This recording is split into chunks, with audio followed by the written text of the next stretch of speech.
Olá, tudo bem com você? Bom dia, que a graça e a paz de Cristo esteja sobre a tua vida. Seja muito bem-vindo ao Perguntas do Coração. Amém. Graça e paz a todos.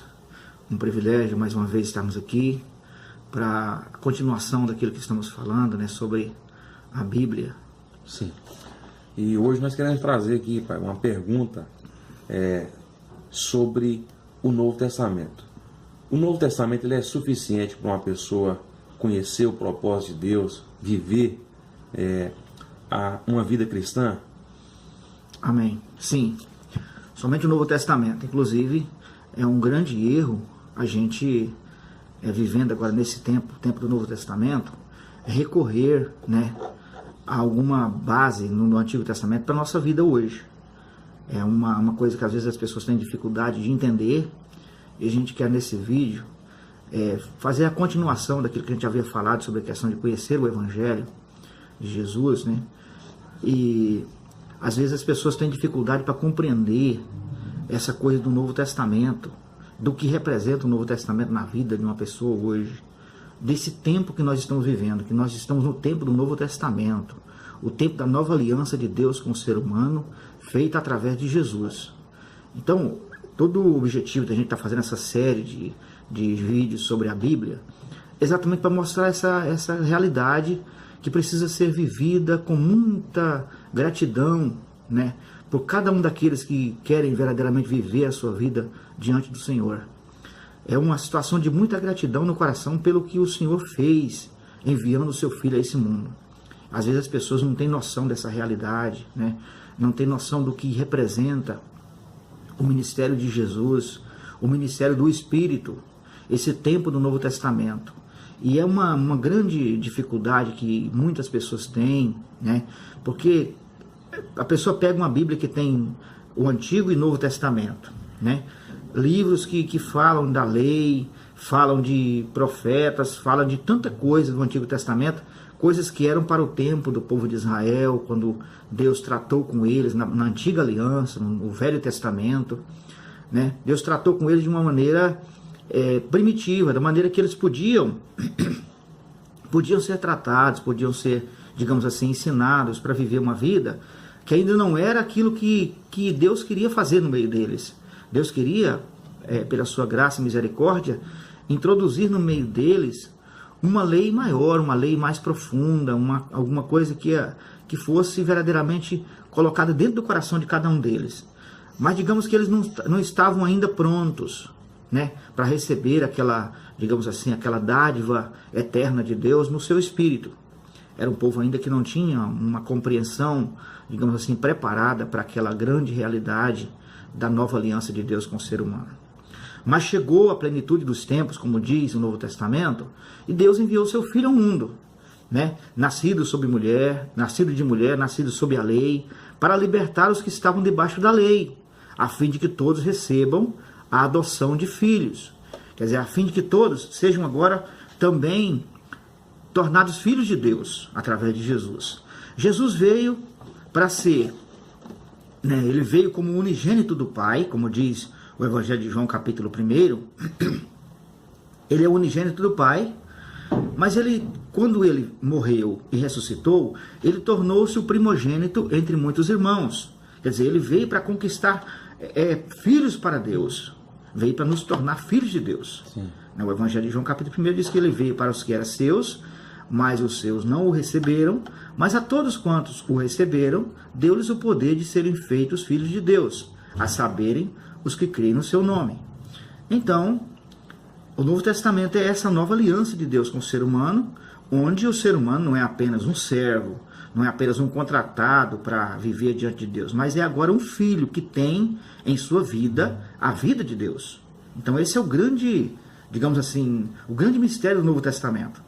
E as pessoas têm muita dificuldade em aceitar e viver essa realidade, em aceitar a bênção dessa realidade que é a graça de Deus em nós. Bom, eu gostaria de basear esse vídeo no texto que Paulo escreveu aos irmãos de Corinto, a segunda carta que Paulo escreveu aos Coríntios, capítulo número 3, Paulo compartilha com os irmãos uma coisa muito linda, que eu acho que todos os cristãos precisavam meditar bastante nisso, né? Inclusive aqueles irmãos que ainda não conseguiram entender o que é o Novo Testamento, o que representa essa graça de Deus entre o ser humano. Paulo fala a respeito de que Deus, pela sua graça, quis escrever, né, o Evangelho, a sua palavra em nossos corações. E ele fala que, através dessa bênção que Deus fez em nossos corações, Ele nos dá a confiança de saber que somos agora filhos de Deus, de saber que agora pertencemos a uma nova aliança que foi feita através do sangue de Jesus.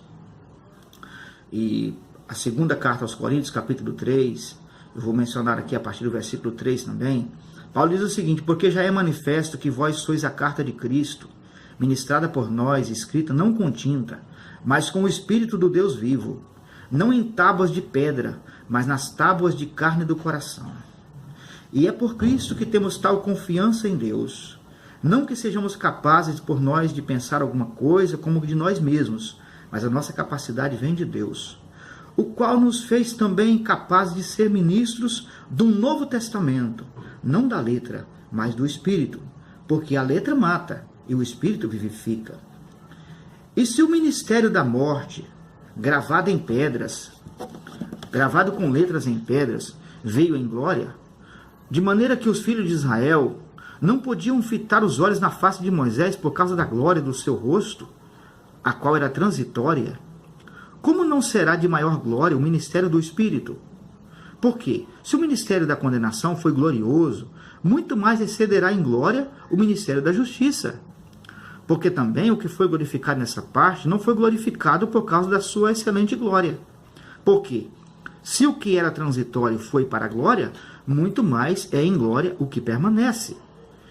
Tendo, pois, tal esperança, ousamos de muita ousadia no falar. E não somos como Moisés, que punha um véu sobre sua face para que os filhos de Israel não olhassem firmemente para o fim daquilo que era transitório. Mas os seus sentidos foram endurecidos, porque até hoje o mesmo véu está por levantar na lição do Velho Testamento, o qual foi por Cristo abolido. E até hoje, quando se é lido Moisés, o véu está posto sobre o coração deles. Mas quando se converterem ao Senhor, então o véu se tirará.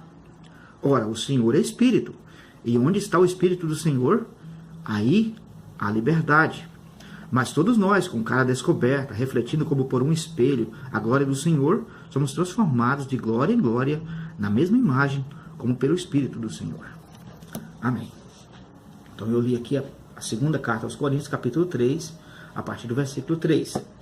Então Paulo aqui menciona o seguinte: olha, nós somos a carta de Cristo nesse mundo, nós somos algo que Deus escreveu em nós. E as pessoas vão olhar para nós, vai perceber esse recado de Cristo, essa carta que somos nós, porque aquilo que Ele escreveu em nosso coração é muito profundo em nossa vida. Não que nós sejamos capazes, né, de pensar por nós mesmos alguma coisa, de sermos, digamos assim, merecedores, porque somos os tais. Não. Ele disse: a nossa capacidade vem de Deus, que nos fez também capazes de ser ministros do Novo Testamento, não da letra, mas do Espírito. Então ele fala dessa coisa maravilhosa de sermos agora ministros do Novo Testamento, não do Velho Testamento. Então as pessoas não conseguem compreender isso. E eu vejo tanta gente gastando tempo em pregações sobre o Antigo Testamento, levando o povo a conhecer toda aquela trajetória, todas aquelas coisas dos costumes da lei, de tudo aquilo ali, que em Cristo foi abolido. É o que Paulo fala aqui.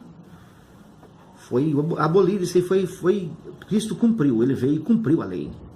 Ninguém mais cumpriu. Moisés não cumpriu, ninguém cumpriu. Essa é a grande verdade. Ninguém cumpriu. Só que Jesus veio e cumpriu a lei e nos deu então o Novo Testamento. Ele veio começar essa nova aliança de Deus com o ser humano. Veio anunciar e veio, digamos assim, fazer essa nova aliança de Deus. Ele encerrou uma e iniciou outra. Ele encerrou uma e começou outra. A nova aliança. Ele encerrou um testamento e começou outro testamento. Quer dizer, a documentação, digamos que um testamento é uma documentação que documenta uma herança, documenta um direito, documenta uma coisa assim. Isso é testamento. né? Você já viu falar muito de testamentos que pessoas que têm propriedades deixam para seus herdeiros.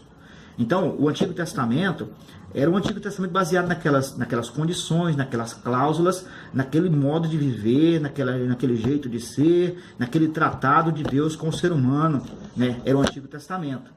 Era aquele tratado, era aquelas cláusulas todas que estavam ali. Aí Jesus veio e colocou outras cláusulas, colocou outro testamento, não baseado mais naquele Antigo Testamento, mas um Novo Testamento. Então as pessoas não conseguem compreender isso. E isso dá uma confusão muito grande. E eu queria muito que os pastores, né, começassem a pregar isso. Que aqueles que têm, digamos assim, têm a responsabilidade de trazer para o povo a mensagem de Deus hoje, que eles começassem a pregar sobre isso, que eles começassem a se aprofundar nisso, compreender que nós estamos vivendo o tempo do Novo Testamento, que a nossa vida hoje, que as cláusulas de Deus para conosco hoje se baseiam no Novo Testamento, não se baseia mais no Antigo Testamento. Eu fico triste quando eu vejo alguém pregar coisas do Antigo Testamento e de alguma maneira deixar o povo triste, deixar o povo de alguma maneira com obrigações terríveis, com pesos terríveis nas costas, né? E é muito difícil a gente ver isso acontecer. É lamentável, porque o tratado de Deus conosco hoje é no Novo Testamento. É um Novo Testamento que Ele fez conosco através da pessoa de Jesus. Não é mais um Antigo Testamento. Então as pessoas não conseguem compreender isso. Então Paulo aqui diz o seguinte, que Ele nos fez capazes de ser ministros de um Novo Testamento, não da letra, versículo 6, não da letra, mas do Espírito, porque a letra mata, mas o Espírito vivifica.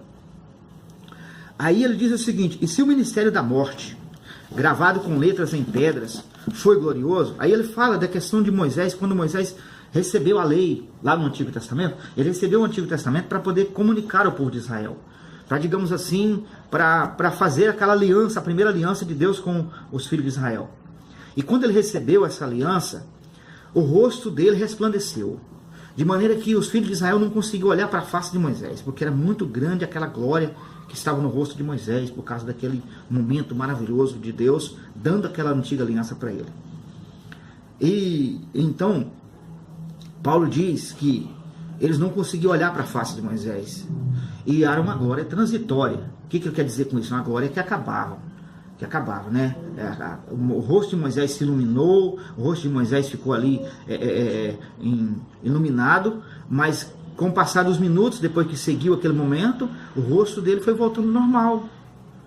E Moisés então cobriu o rosto com um véu, né? Se você lê todo o texto, depois você pode ler aí, você que está acompanhando, pega aí a sua Bíblia e vê a segunda carta aos Coríntios, capítulo 3, lê o capítulo 3 todinho com muita calma, muito tranquilamente, você vai ver o que Paulo quis dizer aqui. Então o rosto de Moisés ia perdendo aquela glória e voltando normal. Moisés colocou um véu para cobrir, porque os filhos de Israel não conseguiam olhar para a face dele, por causa daquela glória. E quando aquela glória ia acabando, Moisés começou a deixar o véu um pouco mais para poder os filhos de Israel notar, porque na verdade ele não queria que aquilo acabasse, não queria que terminasse aquela glória, né? Queria que fosse permanente, né? Queria que fosse permanente, mas não era permanente. Ela era transitória, porque era também uma coisa simbólica também. Ela não era permanente, porque ela ia acabar em Jesus, porque Jesus viria e assinaria, digamos assim, com a humanidade, um novo testamento baseado não mais em sangue de touros, de bodes, de cordeiro, mas baseado no seu próprio sangue. Foi essa aliança que Jesus veio fazer com o ser humano, não baseado em sangue de touros, de bode, de cordeiro, não, foi baseado no seu próprio sangue. Então isso é a nova aliança. Então todo ser humano que não respeita... Parece que o vídeo deu uma parada de novo, meu filho. Quando não respeitar a nova aliança, o que vai acontecer? Essa pessoa vai perder a bênção dessa nova aliança. Então isso é muito sério, é muito triste. Alguém ter a oportunidade de conhecer a nova aliança, de abraçar a nova aliança, de receber o Novo Testamento, de viver de acordo com o Novo Testamento e querer ainda viver com o Antigo Testamento. É muito triste, é muito lamentável. Então, Paulo diz aqui que se o ministério da condenação, o ministério da morte, foi tão glorioso, teve aquela glória na face de Moisés, muito mais será glorioso o ministério da justiça, o ministério que é eterno, dessa aliança que é para sempre, dessa aliança que é eterna em Cristo Jesus. Então você percebeu o quanto é lindo isso, a gente pensar nesse Novo Testamento? Então quando a pergunta foi feita, o Novo Testamento é suficiente para alguém conhecer o Novo Testamento e está com sua vida, digamos assim, é suficiente para alguém viver um relacionamento glorioso com Deus? Sim. É exatamente o que todo ser humano precisa. Precisamos de Jesus, porque Ele é o Verbo de Deus que se fez carne. Ele é o Emanuel, é o Deus conosco. Ele é a própria encarnação da palavra. De tudo que Deus quis nos comunicar, Jesus é essa pessoa. Então a gente conhecendo Jesus, nos abraçando a Jesus, vivendo a vida diante dele, é o suficiente. E ele vai nos levar a viver uma vida profunda de amor à sua palavra, de amor àquilo que ele veio nos ensinar, de amor ao próximo, que foi isso que ele veio fazer. Então é suficiente, totalmente suficiente. Jesus é totalmente suficiente. Nele habita corporalmente toda a plenitude da divindade. Tudo aquilo que Deus quis manifestar aos seres humanos, Ele manifestou na pessoa de Jesus. Tudo aquilo que existia no Antigo Testamento era apenas símbolos, era apenas figuras. Não era a imagem real, não era a realidade que Deus queria implantar entre os seres humanos. Jesus é a realidade. E se você receber Jesus na sua vida, viva com Ele, viva para Ele, porque todas as coisas foram feitas por Ele, para Ele e nele para sempre. Amém? Então é isso aí, a gente vai continuar ainda a falar muitas outras coisas para que a gente possa de alguma maneira contribuir com o crescimento da sua fé. Como eu disse, eu gostaria muito que as pessoas que têm a oportunidade de pregar, né, nesse tempo da Nova Aliança, nesse tempo do Novo Testamento, que pregassem isso, né, que deixassem dessas coisas, dessas simbologias, né, que pregassem a realidade do Evangelho, a realidade que é Jesus, é estarmos em Jesus, viver em Jesus. Paulo falou muito sobre isso, de estar no Espírito, de andar no Espírito.